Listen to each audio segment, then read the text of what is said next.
जब नक्सलियों की मांग में खड़े हैं तो नक्सल समस्या पे भी बात करना चाहिए। और मैं चाहूंगा मीडिया वाले बिल्कुल जो गांडे गिरडी आए मेरे इस बयान को बिल्कुल आप रिकॉर्ड करें, क्योंकि लीडर का मतलब वो नहीं जो डरता है। विधायक सांसद बनने वाले लोग डरते हैं, हम लीडर बनने आए हैं, हमारी आंखों में डर नहीं होना चाहिए। जो भी झारखंड की समस्या है उसमें मेरा स्पष्टीकरण होना चाहिए, उसमें मेरा स्टेटमेंट होना चाहिए। आज अगर आपको नक्सल के कारण को समझना है, क्योंकि देश के प्रधानमंत्री आए थे छुट्टी तो बड़ा बड़ा भाषण दे रहे थे कि हमारे नक्सल की समस्याओं को हमने कम किया है, तो हम प्रधानमंत्री को बकायदा आपके चैनल जितने भी मीडिया सोशल मीडिया आए हैं, मैं उनके माध्यम से देश के प्रधानमंत्री को संदेश देना चाहूंगा कि नक्सल समस्या ब्लू ऑपरेशन और ग्रीन ऑपरेशन से सफल नहीं होगा। ये नक्सल की समस्या का समाधान ग्रीन ऑपरेशन से नहीं होगा, नक्सल की समस्या का समाधान सामाजिक न्याय से होगा। सामाजिक न्याय का मतलब है कि आज टाटा के पास अनगिनत जमीन है, किसका है? संथाल लोग का है, कुर्मी लोग का है, घटवार लोग का है, गौड़ लोग का है, जिसका भी डज नॉट मैटर। आज टाटा के पास अनगिनत जमीन है। यदि आप सरकार में हैं और आप में हिम्मत है जो कहता है कि नक्सल एक समस्या है, और यदि आप समाधान चाहते हैं तो जहां टाटा बिल्डिंग नहीं बनाया है, यदि कोई खाली जगह है उसको खींच के वापस लीजिए और रैयत को वापस कर दीजिए। सामाजिक न्याय से नक्सल की समाधान होगा, ना कि नेताजी के बड़े बड़े भाषणों से होगा। अब मैं यही का उदाहरण देता हूं। अभी हम आए तो हमको किसी ने बताया कि यहाँ के जो थाना प्रभारी है खुखरा है, इधर मधुबन है। क्योंकि मैं उनके नाम काल्पनिक लेता हूं क्योंकि सरकारी लोग हैं, लेकिन उनका सरनेम मैं प्योर लेता हूं। मान के चलिए खुखरा के थाना प्रभारी, उनका नाम है अमन महतो। उनके सर नहीं, काल्पनिक नाम ले रहा हूँ, आप उनके सरनेम को ध्यान दीजिएगा। मैं जानबूझ के फॉल्स नेम ले रहा हूँ, उनका नाम गलत ले रहा हूँ, लेकिन उनका सरनेम मैं परफेक्ट ले रहा हूँ ताकि आपको समझा सकूं कि नक्सल का प्रॉब्लम क्या है। क्या नाम है इनका? अमन महतो, खुखरा के थाना प्रभारी, लेकिन उनका नाम कुछ और है, सरनेम परफेक्ट है। आपके मधुबन में थाना प्रभारी है, उनका नाम मानते हैं सुनील, सॉरी उनका नाम सुमन मुंडा। नाम गलत ले रहे हैं लेकिन उनका सरनेम हम परफेक्ट ले रहे हैं। अब यही कुछ नक्सलियों का नाम हमारे मोबाइल में है, उनका नाम है विजय महतो। विजय नाम गलत है लेकिन पीछे का महतो नाम गलत नहीं है।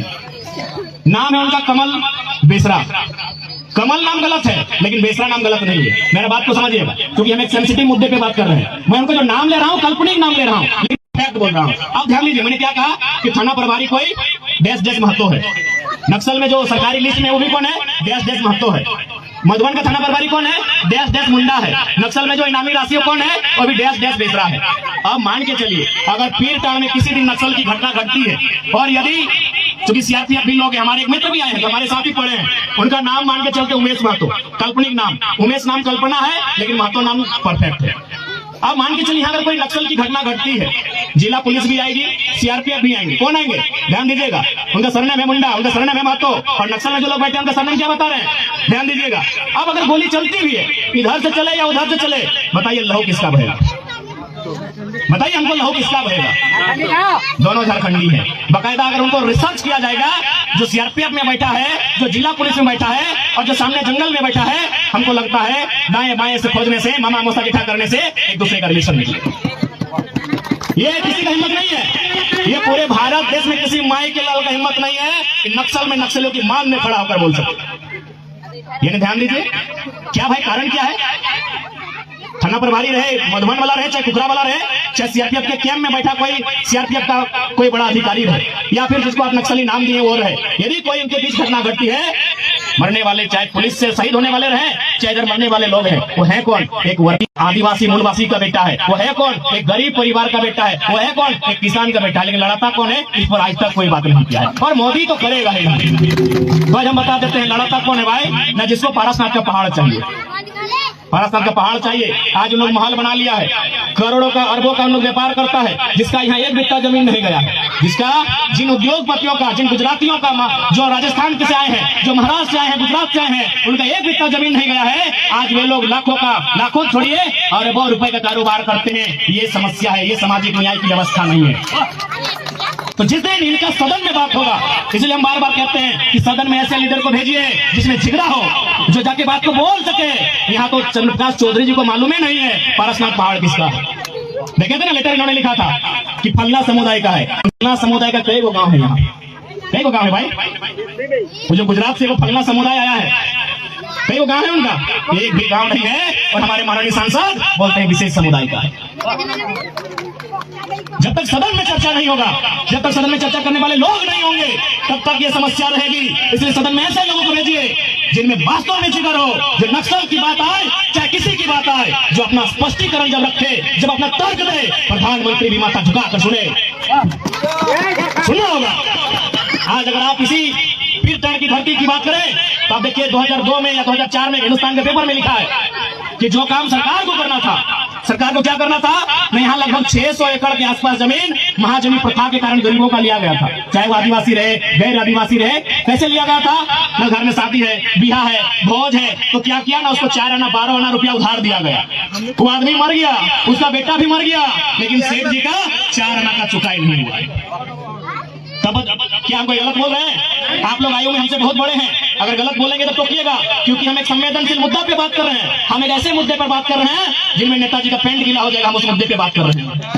इसलिए आप हमसे आयु में बड़े हैं, आप अनुभव को साझा कीजिएगा। मैंने जो किताब में पढ़ा है मैं उसी बात को दोहरा रहा हूँ। क्या लिखा था कि जो काम सरकार को करना था, जो काम सरकार को करना था, वो काम किसने किया था? नक्सलियों ने किया था। उन्होंने क्या किया था? जो भी जमीन महाजन लोग लूट के ले गया था, जो जमीन जमींदार लोग लूट के ले गया था, रैयत को वापस किया था। प्रधानमंत्री यदि वो सोच रखते हैं कि नक्सल की समस्या झारखंड से समाप्त हो, हम स्वागत करेंगे देश के प्रधानमंत्री का, लेकिन सबसे पहले आप अपने मित्र टाटा से कहिए जहां आपने कब्जा किया है, जहां आपने अन्याय किया है, जहां आपने जुल्म किया है, वहां इंसाफ करें। कहिए आप वेदांता से, कहिए आप बिरला ग्रुप से, कहिए आप अंबानी ग्रुप से, कहिए आप अडानी ग्रुप से गोड्डा में जिस प्रकार आदिवासियों का जमीन मारपीट के लिया गया है। बिल्कुल कोई नहीं चाहेगा। और हम तो स्पष्ट कहते हैं यदि भविष्य में कभी हम लोग सरकार में आए तो जिनको आज आप लोग नक्सली के नाम से जानते हैं, जिनके हाथों में बंदूकें हैं, हम लोग ऐसी व्यवस्था लाएंगे उनके हाथों में हथियार नहीं, उनके हाथों में हम लोग हल, उनको से खेती करवाएंगे। कहे कोई हम चाहे हम एक ऐसी व्यवस्था की कल्पना करते हैं जो अपने परिवार के साथ हो, तो उसका छोटा बच्चा जब स्कूल से जाए तो पापा पापा करते जाए। हम एक ऐसी व्यवस्था चाहते हैं। हम सामाजिक न्याय के पक्षधर हैं, हम सामाजिक समानता के पक्षधर हैं। इसलिए देश के जो भी लीडर हैं अगर सामाजिक न्याय के पक्षधर हैं तो सबसे पहले इस देश के कॉर्पोरेट को कंट्रोल कीजिए। हजारों हजार एकड़ जमीन आज एचईसी के पास है, आज हिंडाल्को के पास है, आज बीएसएल बोकारो के पास है, आज धनबाद एफसीआई सिंदरी के पास है। आइए देश के प्रधानमंत्री, आइए राज्य के मुख्यमंत्री, उन जमीनों को सर्वे करके रैयत को वापस कीजिए जहां कोई बिल्डिंग खड़ा नहीं हुआ है। तो इसलिए आज किसी भी समस्या का समाधान नेताओं के भाषणों से नहीं होगा, उसके भाषण में भीषण क्या है। आज बड़ी बड़ी बातें करने वाले लोग आते हैं, बड़ी बड़ी बातें करते हैं, लेकिन उसके भाषण में भीषण क्या है इसको देखिए। आपके सवाल को उत्तर अपने संबोधन के बाद देंगे और आपसे आग्रह करेंगे आप जो मदिरा का पान किए हैं कंट्रोल कीजिए। मैं आपके सवाल को उत्तर दूंगा। माननीय महोदय श्रीमान श्रद्धेय है, श्रीमान धैर्य रखिए, मैं आपके सवाल को उत्तर दूंगा। इसलिए आज चूंकि गिरिडीह लोकसभा के अंतर्गत आता है और हमारे जो 2 साल से आंदोलन चल रहा है, हमने स्पष्ट कहा है कि हम लोग चुनाव की ओर आ रहे हैं, बकायदा हमने जनता से पूछ के कहा है। इसलिए आज गिरिडीह लोकसभा के अंतर्गत आने वाले इस प्रखंड से, यहाँ पर बैठे तमाम लोगों से हम चाहेंगे कि दिल्ली में एक ऐसे नौजवान को भेजिए जो जब आवाज करे तब बाकी लोग गुंगा की तरह सुने कि वो बोल क्या रहा है। मैं बताइए, आपके इसी संसदीय सीट से रविंद्र पांडे जी रहे, वर्तमान में सीपी चौधरी सवाल किया है, क्या तर्क उन्होंने रखा है? क्या आपके सामने है कोई वीडियो, कोई फुटेज? तो आप हमें दिखाइए। इसलिए आज कोई भी समस्या का समाधान कोई जादू की छड़ी में नहीं है। यहाँ सभी धर्मों को मानने वाले लोग हैं, हिंदू धर्म को मानने वाले, इस्लाम को मानने वाले, सरना को मानने वाले, प्रकृति को पूजने वाले सभी धर्मों के लोग यहाँ बैठे हैं। लेकिन आप सभी जानते हैं भारत एक लोकतांत्रिक देश है और समस्या का समाधान सदन में होगा। सदन में नियम बना के, सदन में कानून बना के, सदन में विधेयक बना के, और सदन में नियम तभी बनता है जब चर्चा होती है, और चर्चा वही कर सकता है जो पढ़ा लिखा है और जिसमें साहस हो। इसलिए आज मैं आप सभी से इस बात के लिए अपील करना चाहूंगा, मैं आप सभी से विनती करना चाहूंगा कि आज आप लोग एकजुटता का समय है, अपनी विवेक स्वविवेक को जागृत करने का समय है। इसलिए आज मैं आप सभी से अनुरोध करने आया हूं कि आप लोग ये जो 2 साल की लड़ाई चल रही है, इस आंदोलन में हमारा सहयोग करें, इस आंदोलन में हम लोग का समर्थन करें। मैं ये अभिलाषा रखता हूं, मैं ये अपेक्षा रखता हूं और मैं आप सभी से ये उम्मीद रखता हूं। तो ज्यादा नहीं कि पारसनाथ की गलियों से एक आवाज आया है, कि पारसनाथ की गलियों से एक आवाज आया है, उठो नौजवानों फिर से इंकलाब आया।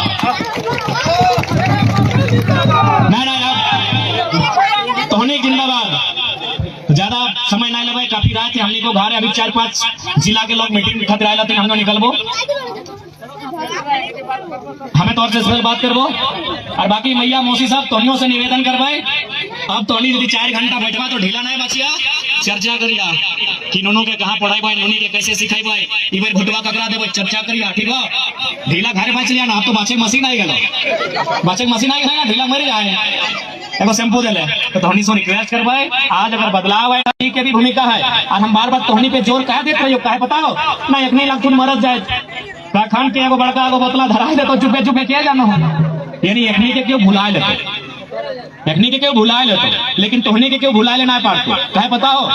तोहनी के ख्वाब वो चांद कीने के दिए पारतो, तोहनी के मजाक लागो।